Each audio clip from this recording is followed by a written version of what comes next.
different now that it's number 4? They all feel different, honestly. I feel like every heptathlon has its own story. This one feels really special because I feel like this year I kind of got my spark back, and this meet I came in, I like had certain things I want to do in certain events, and I feel like we got a lot done, and I feel like I'm coming out of it with a lot of confidence, really healthy, and a lot of room to grow, so definitely feels special. What went right for you today? I think what went right is just that I've been healthy this year, so I've got so much time to train, which has been incredible. Super excited about my 2 throws PBs. We've been working really hard on those, so to see the progress there is exciting. And I think I haven't competed for like 6 weeks, so we've been training really, really hard. So fit and tapered, but not as sharp from recent competition. So I was really pleased with the results, and I'm excited to compete a little bit more before Worlds.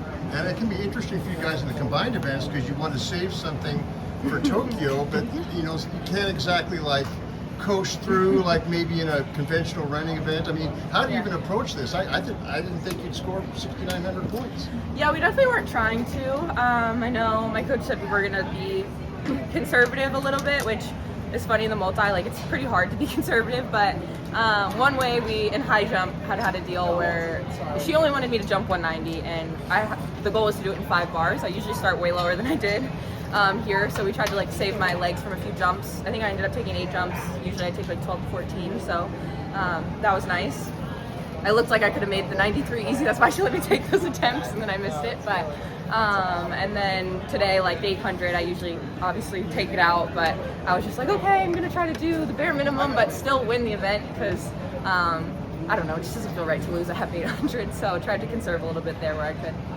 Coming in, you said you were focused on your speed events. How did you feel about how you did here? Yeah, honestly, I'm a little bit, 200 was a little bit slower than I was hoping for, but I feel like I ran a strong race, just the whole field all ran slow for whatever reason, so definitely will get back to work on that, but I was pleased with the hurdles progress, especially coming off of not competing it for quite some time, and I always, forever, USA Championships 100 hurdles.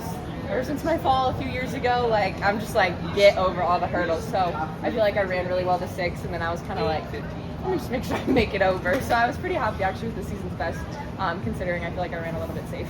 Anna, your athleticism is undeniable, but it feels like this year you're just a different heptathlete. How do you think Tokyo will differ from Paris last year?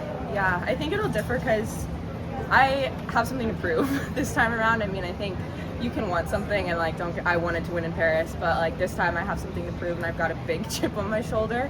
I also think my injuries have forced me to grow a lot as an athlete, and I think it's showing in my heptathlons in the way that I'm able to string things together and put up really big scores, even though there's like quite a few events that didn't go our way this weekend. So I'm really proud of like the mental strength that came from that, and I'm ready to apply that in the World Championship setting.